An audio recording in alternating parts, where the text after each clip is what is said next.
Well, good morning, everybody. How you doing today? Welcome to this special edition of Real News Live. I have a special guest, a special interview today with my buddy Sean Kenney. Here we Sean are. Kenney, was on the original Star Trek series and is the author of Captain Pike Found Alive, his Yes, new book. And we're going to talk about that today and just kind of generally chit chat and everything. Sean, how you doing this morning?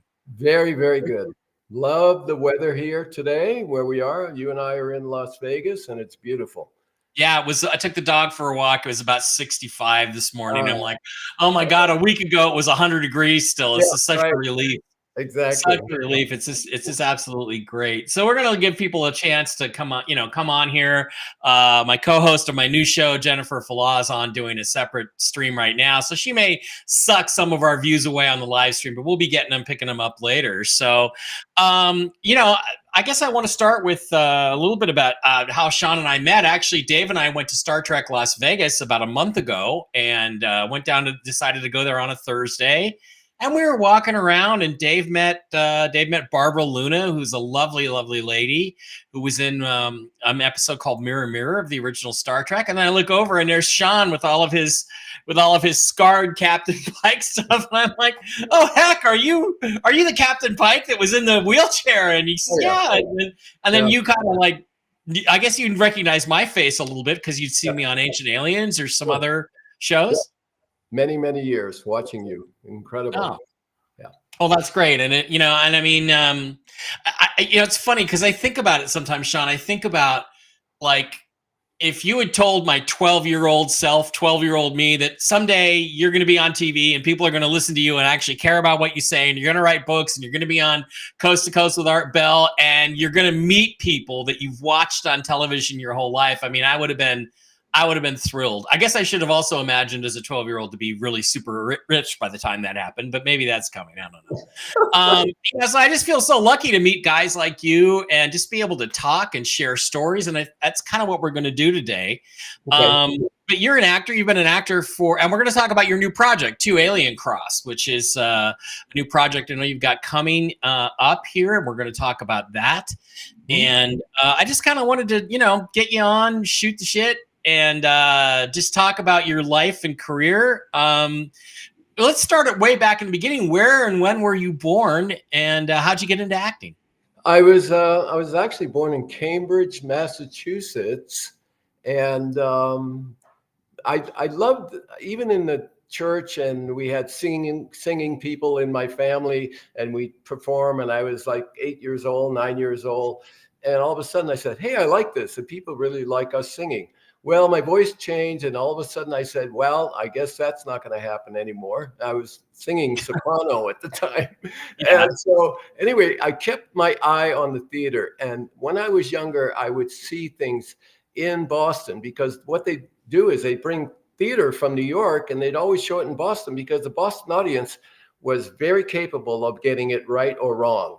And so I don't know if you know this, but a lot of the theater in New York, they have the opening show in Boston because the people were the perfect group of people, So like a test audience, test case. Test audience. So knowing that and going to a lot of theater, I kept it in my mind. And then all of a sudden I got an idea. My mother wanted me to become an architect and go to a certain school in Boston. And you know what? For some reason, I felt I got to go in the service. What?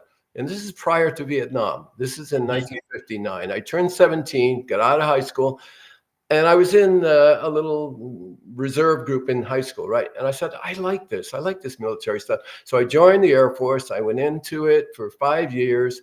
I ended up being in 2 continents, 3 continents, going all over the place. And my last duty station was in London. And all of a sudden, I go to a theater, and there's Michael Caine and Sir Laurence Olivier doing Sleuth.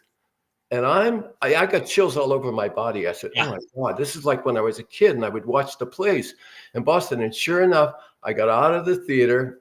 I went back to the office, the boss, and he hit me with, "Hey, you're supposed to be out of here in about 6 months.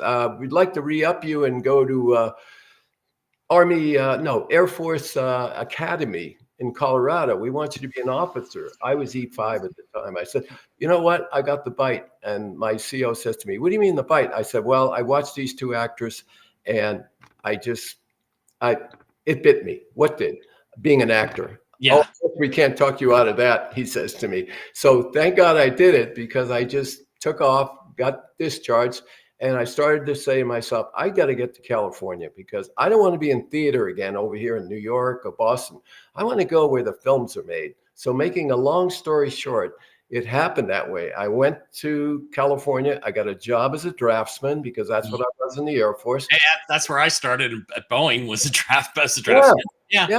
So I all of a sudden one day, a guy says to me, hey, you know what? There's a theater down on Santa Monica Boulevard, the Gallery Theater, man. If you like theater, you could probably go there. And so I go down there and I ask them if they can need me by any way. I'll do an extra part in the background. Oh, no, we need you to be part of the crew. Oh, and then maybe you might do some walk-ons. I said, oh, okay, great. So little did I know, on the one night after about 3 months on that play, I'm in the theater, and the guy says to me, he says, I'm glad you came early because we're canceling the show tonight. And I said, what do you mean?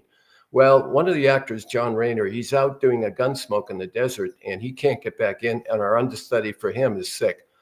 Wow. He had the money person standing next to him, Paul Levitt. I'll never forget him.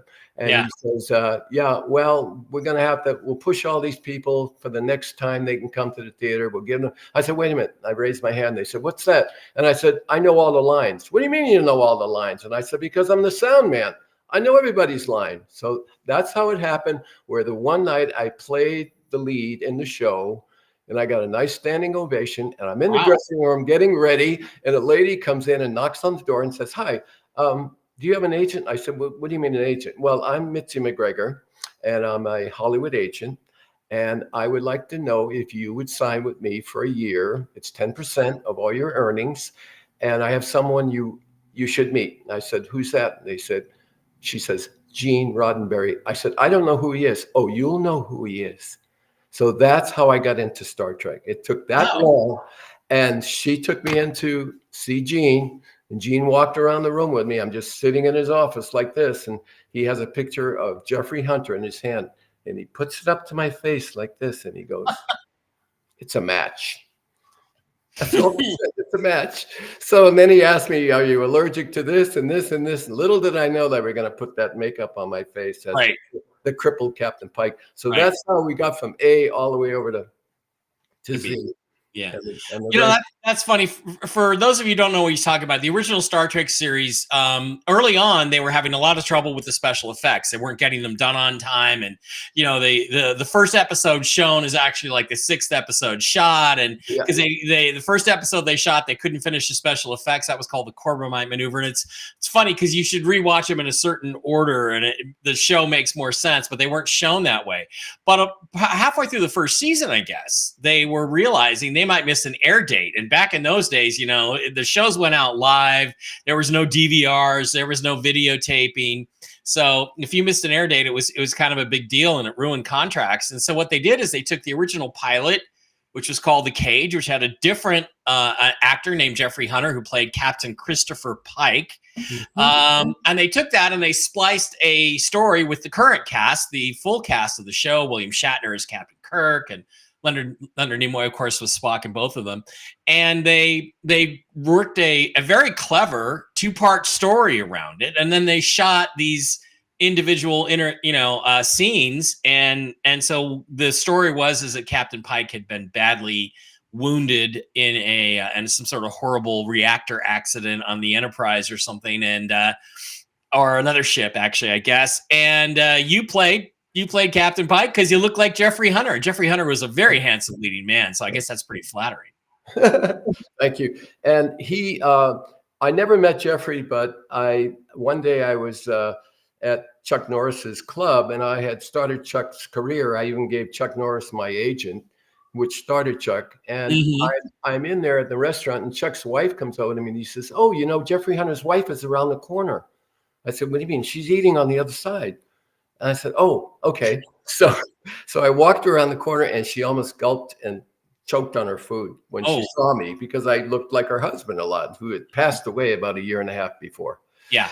So that was how I told her about how I got the part, and she was kept shaking her head. And she was on General Hospital. She was the lead person on General Hospital. Mm-hmm. So that's how that came about. And it's just amazing how it just tripwire, tripwire, tripwire, and you're all of a sudden in front of someone that their husband was the guy I actually replaced. Yeah, you know, people ask me like, "How did you get on TV?" And I said, I just said yes to everything, whether I could do it or not, and I ended up here. You know, I ended That's up. right.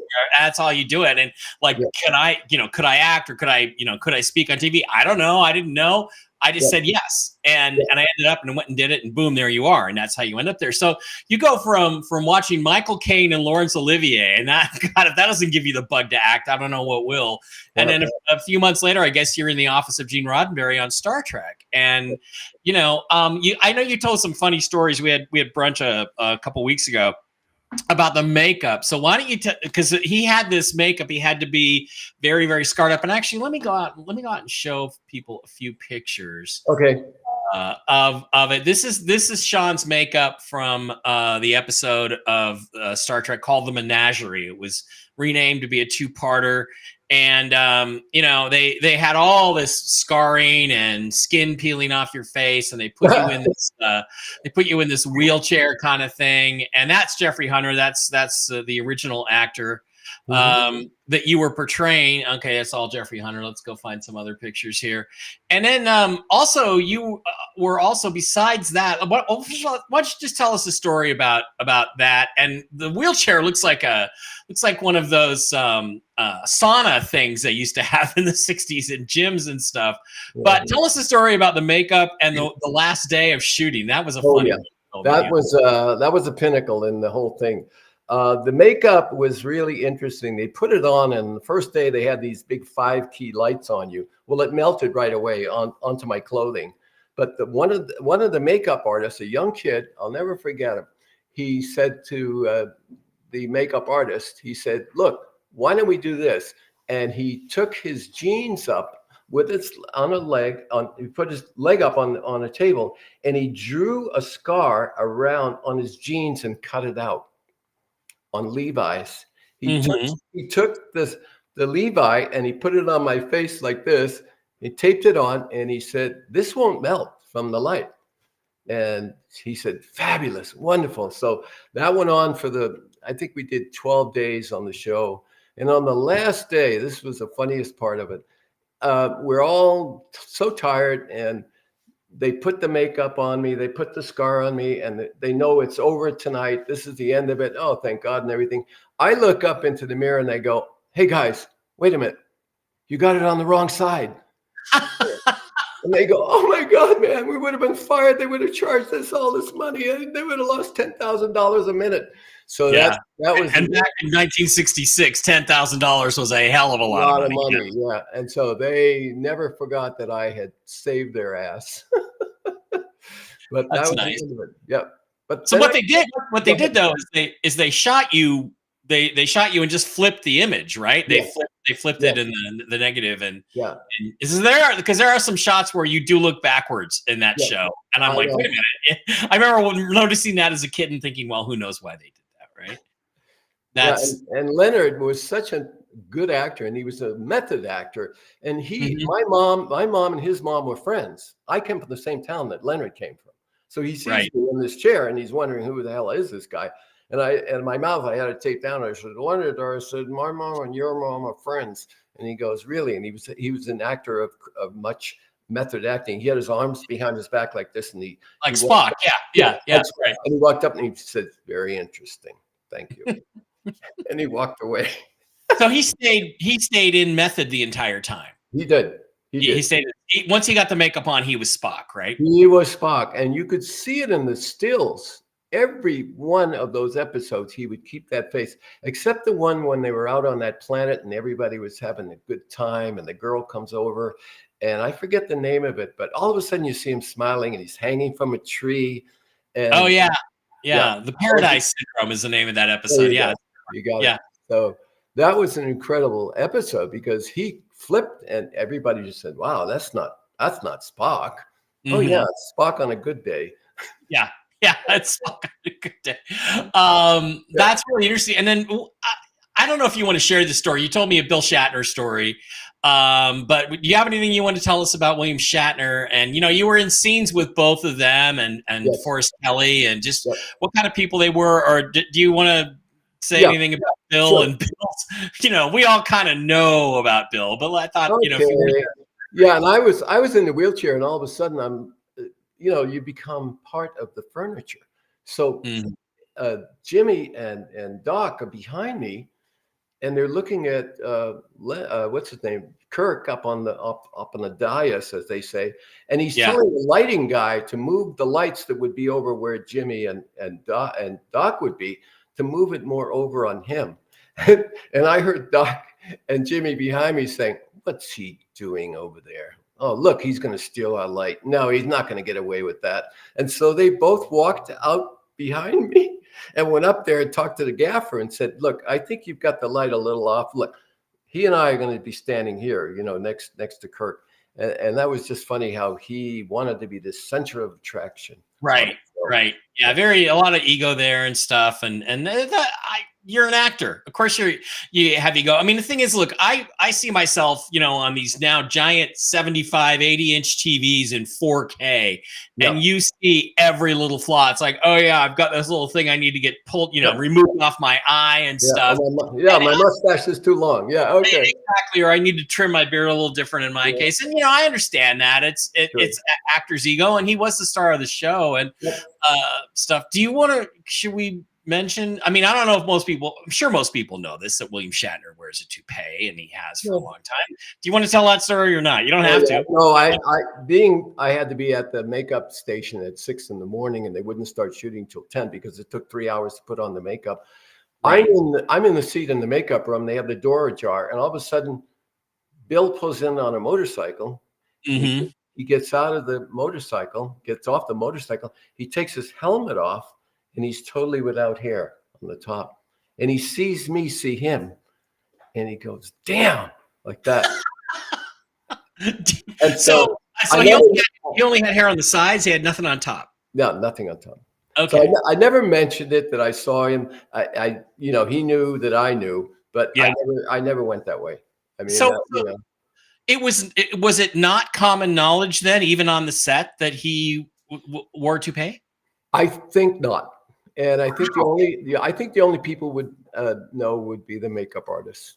They would. Yeah. Know.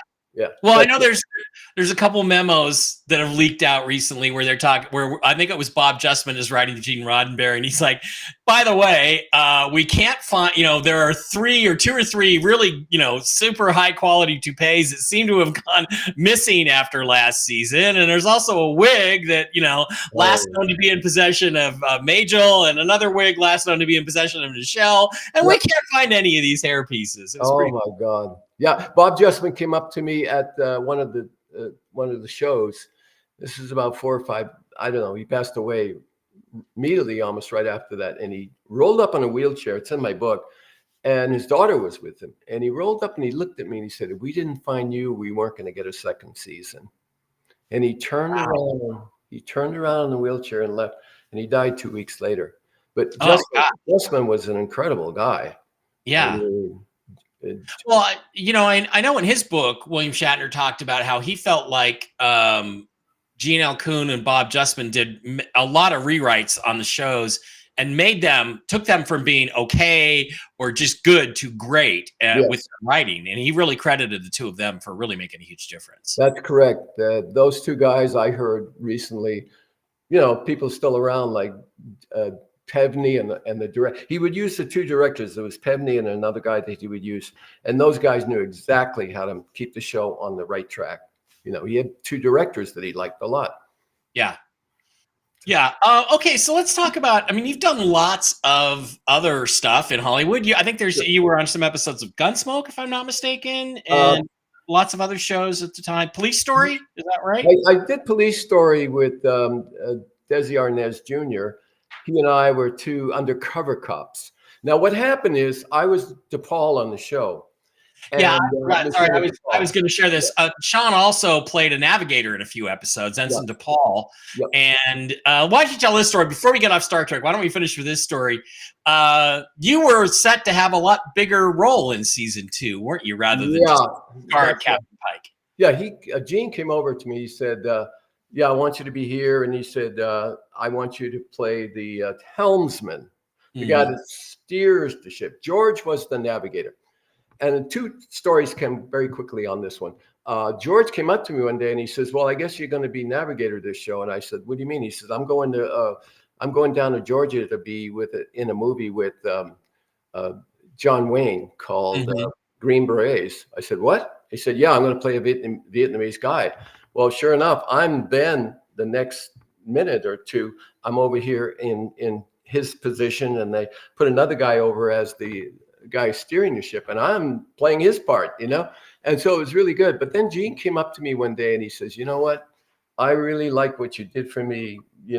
Almost like you saved the show doing that Pike character." But he Yeah. says, he says, "I'd love to have you be here, but I got to put a freaking Russian in here."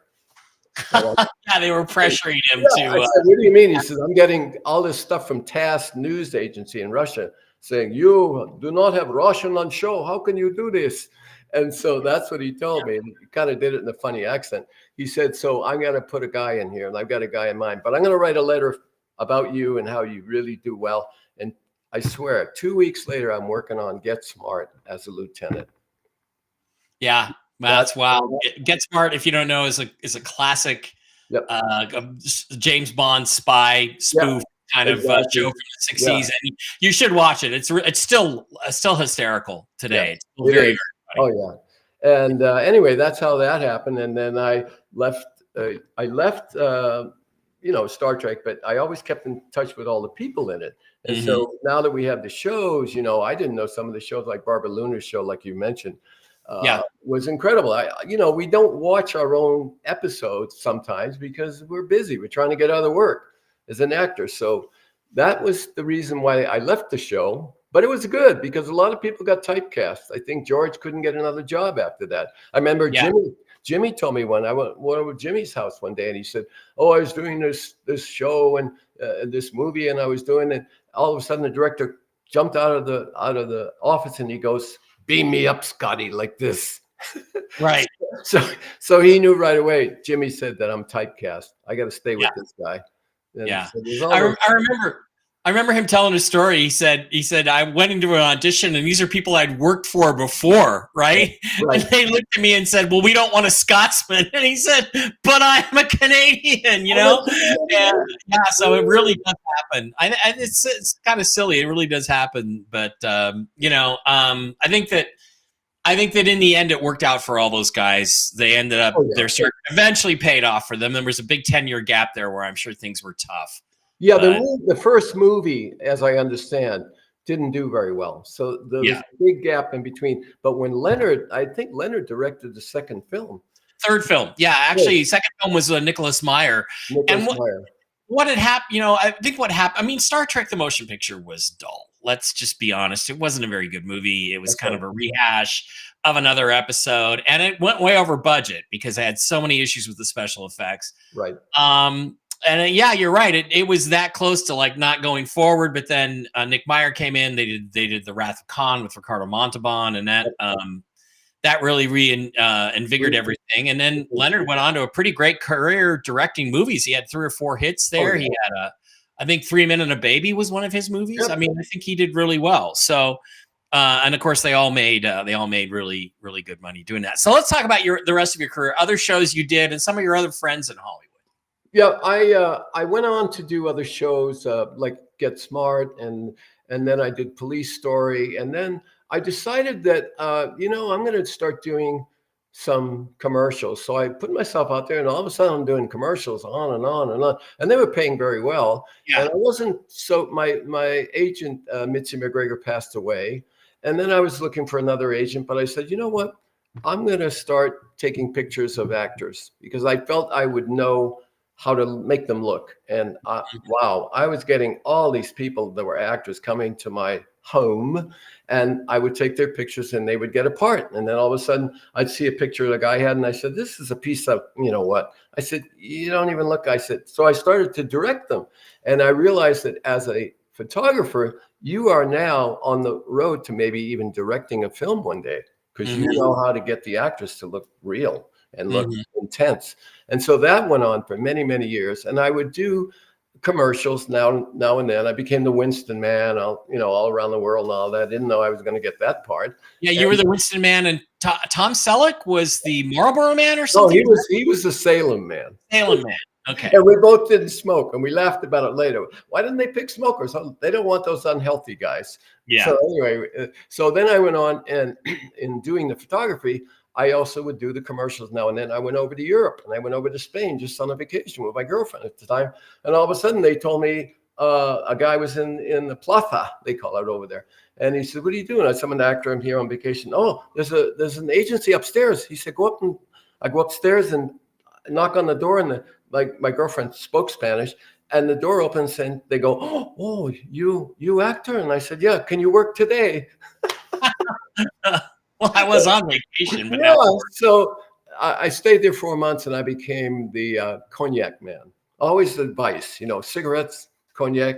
And sure enough, Yeah. I stayed in Spain and went all the way around the whole place for about 3 or 4 months.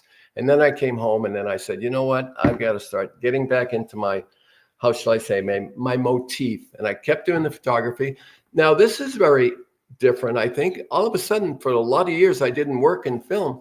And I got a call one day, and this is recently, about 3 years ago. And the guy says, oh, Sean, I know you. I said, oh, yeah, Russ, how are you? Russ Emanuel. He says, I want you for a part, and I'm using some Star Trek people. And I said, yeah. He says, oh, Olivia DeBeau is going to be in the show with you. I said, what? Olivia? I never met her, but I remember seeing her on the show. She's fabulous. And so sure enough, we did a thing called Staycation, which is coming out in the theaters. Yeah. And I'm coming out the Dr. Fauci type. I got the mask on. Yeah, you'd be a good Dr. Fauci. Yeah, you can do that. So I did that. And then I did another one that was called, I played a James Bond guy not the Bond character, but played the guy that shows him all the weapons. And that's Q. Yeah. Q. So that's another movie coming out. So I'm back in movies. I love it. Well, that's great. Yeah, it's always nice to resurrect your film career over the age of 60, right? So absolutely. It's like that. That's power move there. Yeah, keep in good shape. So my wife and I have a production company now, and we have several projects in development. But the most active, timeliest one is Alien Cross. Now, this storyline is about an alien hybrid girl who lives in the center of the inner Earth. And she's a leader of a group of her friends who come out of hiding. Well, they come out to save the world from nuclear disasters. So we have this in production right now, pre-production, and we have a lot of actors from Star Trek in it. We're very happy with it. We have award-winning composers and editors from the show of Star Trek. And if any of your viewers are interested, in learning more about our project and want to invest or contribute, and they can even have an acting role in the show, because we have gotten a lot of people to come in on the show, and now they're very happy they're going to be on a walk-on part, or they'll have what they call a speaking role on the show. Yeah, so this is going where we wanted to go with this, and we're here, like you said, in Nevada. And we want the people to know that the Star Trek actors are available in this show, and everybody wants to work over here, in Nevada. Yeah. And so they can go on StarTrekActors@gmail.com, and then they can see everything, the opportunities we have. And this has just been a great move for us. As you know, I told you, Mike, that we just moved here on my birthday, in April. And I just love this area. It's just fabulous. And I think this is, Hollywood is declining, and the quality of stuff that's, I don't even, if it's a new show, I don't even watch it, because I know it's going to suck. I don't think there's been, I don't know, even Foundation, as a sci-fi fan, that's pretty good, but there's like 3 or 4 things that I really just have to grit my teeth and sit through. And I'm like, I don't know why they had to do this. Yep. A lot of woke stuff, a lot of shit nobody wants to see. And, you know, so it's like, and the writing, I think is pathetic. You know, I did not enjoy the last 2 Dune films. A lot of people, you know, I know that story very well. And it just, I don't think anybody asked for a Dune movie where the heroes are all women and Paul is a background character. I'm like, what are you people doing? So having said that, I think that we're going to, you know, there's a studio that's going to be built here in the Vegas area. I think there'll be more. And I can see entertainment shifting out of that area and that Hollywood mindset into this town, which is, let's face it, already the entertainment capital of the world in many ways. Yeah, and I understand that Warner Brothers sold their studio. Oh, you heard that? Oh, I did not know that. Yeah, they moved out of Burbank, and I think they're coming here. But see, this is why with our project right now, we feel we're timely with it being about the aliens and the inner Earth and the people that are involved with this. I mean, these are Emmy Award-winning people, editors, and people. I mean, we all know that there's something, you know, that's missing. That I think, not to plug this project terribly, but I think that Alien Cross is going to be that way. It's going to just, like you said, it's. The writing, my wife wrote the episodes and she's brilliant. And so we have 8 episodes for streaming and it's just going to go. It's going to build from there. Alien Cross is the name of the project. And again, they have an executive producer position open, which for a certain fee, you get a credit and involved. And then there's one acting speaking role. Yes. Like 2,500, which I would like to have. So if you want to contribute 2,500 for me to go be in the movie or the show, I'd happily do that. And and we've talked about the alien girl. We have we both have somebody in mind that we like for that. And you may find out about that later as it progresses. So, you know, this is an interesting process. Sean, I have the teaser. Can we show it or do you not want to show it? We don't have. I think when they call in and they are serious about this whole thing, I would then like to show those people the teaser. But right now, I want to keep it a little, soft on it. Yeah. I've seen the teaser. It's really good. It's directed by Tim Russ, I believe, who was Tuvok, the Black Vulcan in Star Trek Voyager. And oh my God. I mean, this is a prime example. I mean, I've heard that even Tim thinks it's idiotic that there are Black Vulcans. You know, because I always thought in Star Trek that it was like, okay, the Romulans all look the same. The Klingons all look the same. The Andorians are all the same. The only ones that are different are the humans. And that, you know, I always thought, why don't we come up with a reason for that? And I have a story idea, but you know, Tim is I knew, or I've had lunch a couple times with his ex-wife and nothing romantic. It was she was a friend of a friend. But, you know, I know that he's a guy of integrity and some talent. And the thing is, too, is I was in a film called The Apocalypse According to Doris, directed by my friend Victor Goss about 2012. And it was fun. I was just like an extra sitting on the set. I got a close up, you know, and you see that and it's like you get the bug. And then I took acting classes just to see if I had any talent. I don't. Okay. I can't read somebody else's lines if I don't like them. But the thing about it is that you start to realize how many talented people there are, talented actors that aren't working very much. No. And they should be working more because they're just, I mean, I saw people pick up a scene I wrote and I was really working, you know, to be a better writer and just like read it, just make it theirs. And just the first time they read it, I'm like, oh God, I could never do that in a million years. So it's, you know, everybody thinks they can act. And let me just tell you, you can't. Okay. Only these guys can.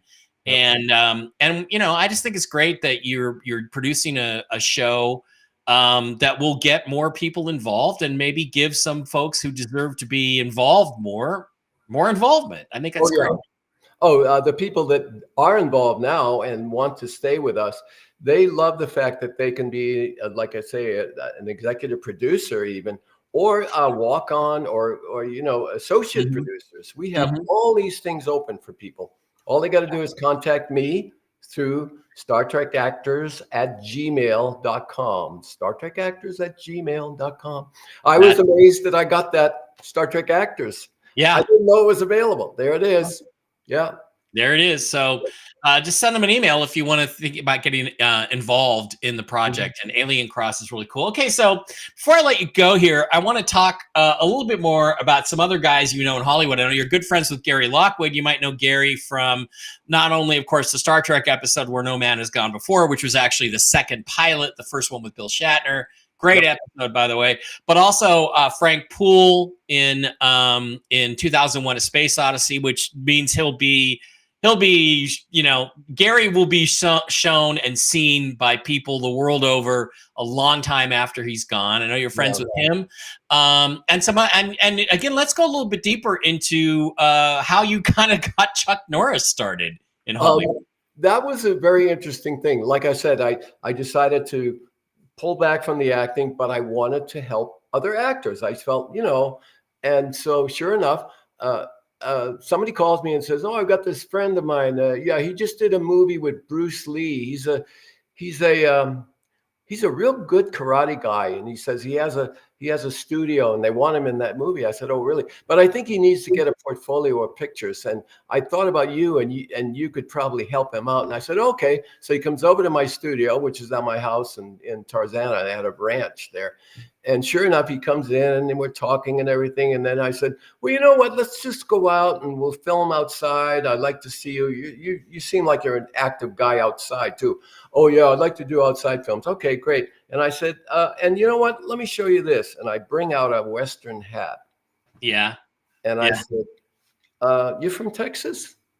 He said, "Yeah." I said, "Well, let's go down to Travel Town in Burbank where they have all the old trains.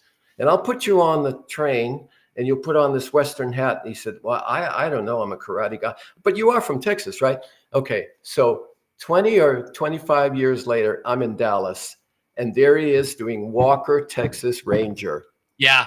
In the middle of Dallas, and he's sitting down, they're having lunch, and I walk up and I said, "Remember I put the hat on you?" He said, "Oh my God." He slaps his head like this. He says, I never knew I was going to be doing this." He said, "I'm making a 40 share every week on this show, more than I ever did with those movies." Yeah. So that's how I did start, Chuck. That's funny. That's Really great. Anybody else you want to talk about? Or I know you're still friends with Gary Lockwood, who's been around forever and still with us and going strong, right? Anybody else? Or? Well, Olivia DeBow, I never worked with her, but I loved her in, we did a movie called Staycation. Like I think I told you. She was just such a good actress. And when you see her in the teaser, you understand why I feel she was the perfect person to be the woman that discovers the alien girl and checks her out, does her blood type, and realizes that blood type doesn't come from this planet or it doesn't come from here. Right. And so she is so good. And the other people that are on that show, and Gary Lockwood would be really good. And I'm going to talk to Gary in the next probably week or so because he's moved out of California. He's over in, I think he's over in the East Coast somewhere. But we talk, off and on. He sounds really good. So he may still come back into the show because with this thing that happened with the pandemic, so to speak, a lot of us lost that time of the 3 or 4 years in there. So all the people that I put in this, and Taki knew exactly because she could write exactly the character. She'd meet a person, she know exactly how to write for them. Yeah. Interesting. That's great. Yeah. All right. Well, we got to get him out here and get him. Let's get everybody to Vegas. So that's what we're going to do because this is going to be the new Hollywood. They even are talking about it. I mean, look at the studios, like you said, they're building. Yeah, amazing. All right, guys. You can find Sean. Of course, you can find him on the Internet Movie Database. There's his IMDb page, and it's got some photos of his time and career and his credits and everything. And also, the book is called Captain Pike Found Alive, and you can get it on Amazon.com. In fact, I think I can just put probably just put the link in. No, it's a long link, but anyway, just go search Sean Kenney, Kenney, and Captain Pike Found Alive paperback. It's a great book. It's a great read, and it's not very pricey. So you can pick it up and then also for that's how you can find Sean. And then for Alien Cross, just again send an email to StarTrekActors@gmail.com. It's in that's correct. To get your photos. And to get my photo too, they can get on there and I'll send them a photo. StarTrekActors@gmail.com. So Sean will send you an autographed photo. So, .com. all right. Anything else, Sean, you want to talk about before we head out? Thanks for being here, by the way. I appreciate talking to you. It's a great interview, and thank you. And we want to hear from everyone. We want you on our team. Remember, we're available, and if you're available, check it out with us. Yeah, we'd love to have more people involved in this. Yeah, I think it sounds like it's going to be a great project. It's going to be. It already is. Thank you so much for this, Mike. Thank you, Sean, for being here. Again, it's a thrill for me to meet people that worked on my favorite show of all time that I watched growing up as a kid. You're not that much older than me, though. We're not going to make it out. No. We're very young. We're very young. Yeah. So thank you for being here, Sean, very much. I appreciate it. And I appreciate each and every one of you guys out there. I'll be back later tonight. I'm going to do the news show, Toxically Masculine Tuesday. We're going to be talking about, obviously, all the events in the news. And we just had a very, again, serious event on Sunday we're going to be discussing there. And then I'll be back on with Jen tomorrow morning. So thank you guys for being here. Appreciate it. And we will see you soon. Thanks, Sean. Great interview. Great Welcome. time. Thank you, Mike. You have a great one. All right.